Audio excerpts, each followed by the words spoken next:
જય માતાજી, જય મોટા ભાઈ। રામ ભગવાને ગધેડો હજીવન કર્યો। રામ ભગવાને કીધું કે તું વજન ઉપાડતો રહીશ, આ ઘરે ને ઓલા ઘરનું કામ કરતો રહીશ, બળ કરીને તારે ખાવાનું રહેશે અને 50 વર્ષ જીવીશ। તો ગધેડો કે રે રામ ભગવાન, 50 વર્ષ તો પણ મને ઝાઝા થાય, થોડાક ઘટાડી દો ને। તો રામ ભગવાને રાજીથી કીધું જા તું 30 વર્ષ જીવીશ।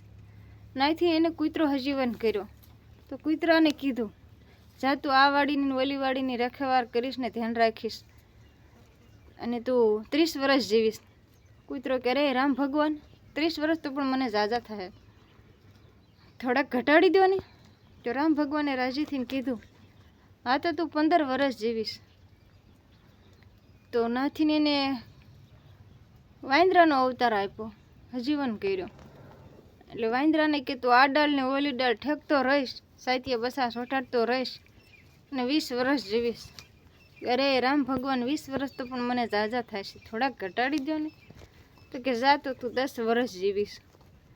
પછી એને મનુષ્ય આજીવન કર્યો। મનુષ્યોને કે તું 20 વર્ષ જીવીશ। મનુષ્ય કે અરે રામ ભગવાન, મનુષ્યનો અવતાર અને 20 વર્ષ તો પણ મને થોડા થાય નહીં, કે થોડાક વધારી દો ને, કે કૂતરાના વાંદરાના ગધેડાના ઘટાડ્યા એ પણ મને આપી દો ને। રામ ભગવાને રાજીથી કીધું હા કે એ બધા વર્ષ તારા। પછી એને 30 વર્ષનું માણસ થાય એટલે એના લગ્ન થાય, તો પછી ગધાડાની જેમ બળ કરીને અહીંથી ને અહીંથી બધેથી ધંધો કામ કરીને અને ખાવાનું કરે। એ ગધાડાનો અવતાર આવી ગયો, એના વર્ષ લીધા ને એટલે।